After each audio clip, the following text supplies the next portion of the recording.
इस बात की तरदीद जारी की कि बैंकों को जो ज़र मुबादला फ़राहम किया जाता है उसमें कोई कमी नहीं आई या किसी बैंक को इनकार नहीं किया गया। इसका मतलब है कि एक स्पेकुलेशन चल पड़ी है मार्केट में कि शायद कहीं इनकार किया जा रहा है ज़र मुबादला फ़राहम करने से।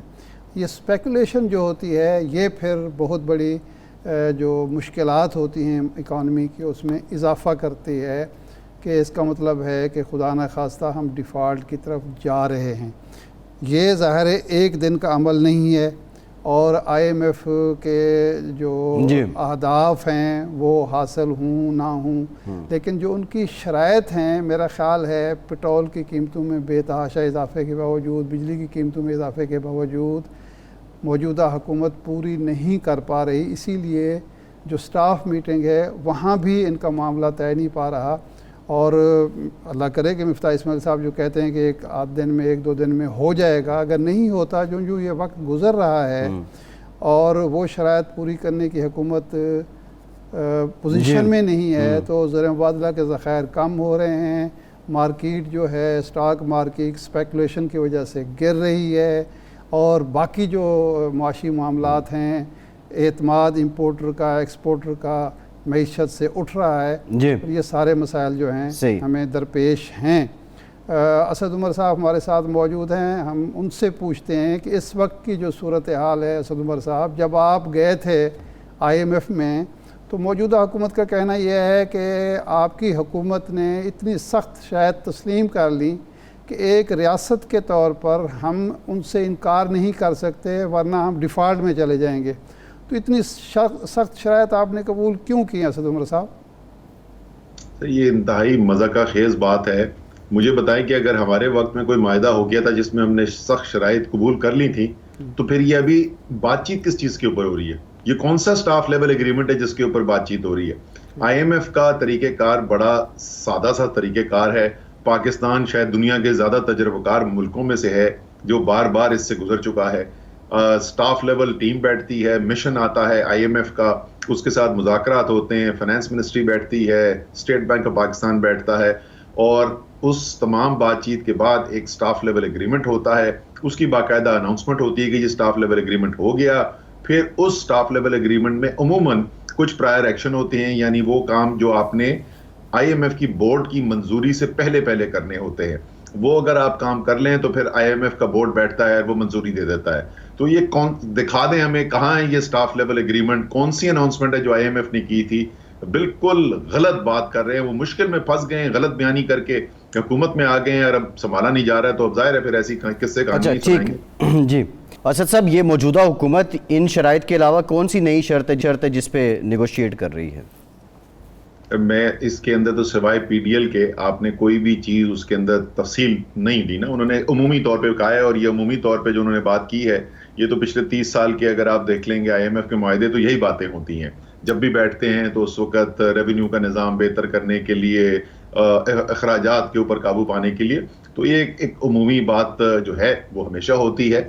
मेरा सवाल ये है कि अगर स्टाफ लेवल एग्रीमेंट हो गया था तो अब ये स्टाफ लेवल एग्रीमेंट फिर बातचीत क्यों हो रही है? मिफ्ता इस्माइल और डेलीगेशन जो है वो दोहा क्या करने गए थे पिछले महीने?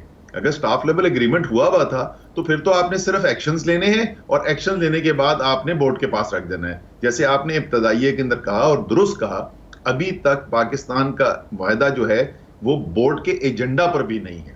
तो ये मुमकिन नहीं है मेरे भाई कि कोई स्टाफ लेवल एग्रीमेंट हो चुका था और उसके बाद मुज़ाकरात भी चल रहे हैं, IMF के बोर्ड के एजेंडा के ऊपर भी नहीं आ रहा। तो इस वक्त तक बातचीत चल रही है।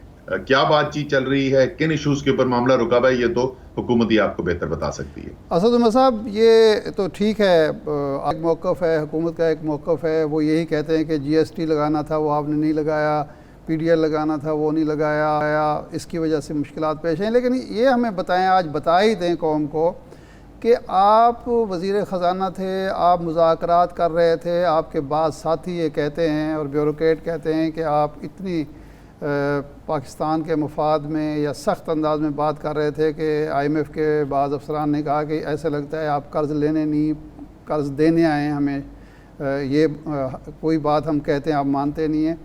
क्या वो वजह बनी, किसका मशवरा था, या किसका दबाव था जिसकी वजह से आपको वजारत ख़जाना से अलग होना पड़ा और रज़ा बाक़ी साहब और हफीज़ शेख साहब को लाना पड़ा? ये ज़रा आप बता ही दें कौम को। अच्छा, नहीं, मैं कभी इस सवाल का जवाब ढूंढने की मैंने कोशिश भी नहीं की है। उस दिन की भी अगर आप मेरी प्रेस कॉन्फ्रेंस सुने तो यही सवाल पूछा गया था और मैंने कहा था भाई काबीना के अंदर कौन होगा और किस कलमदान पर होगा, ये एक आदमी की सवाबदीद है और वो वजीर आजम पाकिस्तान है। तो जब वजीर आजम पाकिस्तान ने फैसला कर लिया तो मुझे उससे कोई फर्क नहीं पड़ता कि मशवरा किसने दिया, ये मशवरा नहीं दिया। और ये दुरुस्त बात है कि जब वहां पर बैठ के हम नेगोशिएशन कर रहे थे, मुज़ाकरात कर रहे थे, तो हम 22 करोड़ पाकिस्तानियों को सामने देख के मुज़ाकरात कर रहे थे और बिल्कुल इसमें कोई शक नहीं है कि हमने सख्त मुज़ाकरात भी किए। और मैं आपको एक शादार साहब अच्छी आपको चीज बताऊं कि IMF के भी बारे में जो कहा जाता है ना कि जो शायद एजेंडा के ऊपर काम कर रहे हैं, नवंबर में जब हमारा आपस में एक मुआहदा ना हो सका तो उस वक्त के जो हेरल्ड फिंगर जो मिशन चीफ थे उनकी और मेरी बात हुई। उन्होंने कहा कि ऐसा करते हैं कि आपने कुछ इकदाम लिए, हमने कई इकदाम ले लिए थे, आपके ख्याल में इससे अगले 3 माह के अंदर सूरत हाल बेहतर हो जाएगी, हमारे ख्याल में नहीं होगी, तो ऐसा करते 3 महीने इंतजार कर लेते हैं और उसके बाद अगर हम सही साबित हुए आप हमारी बात मान जाना और अगर आप सही साबित हुए तो हम आपकी बात मान लेंगे। हमने चाइना से, सऊदी अरेबिया से, UAE से फंड्स जमा कर लिए थे, टाइम हमें मिल गया था और वही हुआ। 3 महीने के बाद जब मुज़ाकरात खुले उन्होंने कहा वाकई में जो आप कह रहे थे बेहतरी आएगी वो हमें नजर आ रही है, इसलिए निस्बतन नर्म शराइत के ऊपर जो है वो उसके बाद मुआहदा फाइनल किया गया। नहीं, मुआहदा तो फाइनल आप कर चुके थे, उसके बाद अचानक आपको तब्दील कर दिया गया और हफीज़ शेख साहब आए। ज़ाहिर बात है कोई वजह तो होगी ना, क्या IMF तैयार नहीं था आपके साथ मुआहदा करने के लिए, उसकी ख्वाहिश थी कि टीम तब्दील की जाए या कहीं और ये सोच थी? मुझे नहीं पता है शादार साहब कि किसकी ख्वाहिश थी लेकिन मायदे का जहां तक ताल्लुक है, और वो आपको पता है वो तो बाद में बात पब्लिक भी हो गई थी, उस वक्त के फाइनेंस सेक्रेटरी जो थे हमारे मेरे नाम जहन से निकल रहा है, इतने पुराना मैं उनको जानता हूँ, कराची के जो है यूनुस डागा साहब ने वो बात फिर बाद में भी कर दी थी। वो सारी बात बाद में बाहर आ चुकी है कि हम शायद वो जो फाइनल एग्रीमेंट हुआ उससे भी बेहतर कुछ नेगोशिएट कर चुके थे। वॉशिंगटन में डेविड लिप्टन जो डेप्यूटी मैनेजिंग डायरेक्टर है उनके साथ हमारे मामला तय हो गए थे। बात सिर्फ ये है कि आपने 2 चीजें जरूरी होती हैं, एक आप अपनी कौम की बेहतरी के लिए पूरे खुलूस और जोर के साथ, मंतक के साथ उनको कन्विंस करने की कोशिश करें, साथ साथ फैसले करते रहें।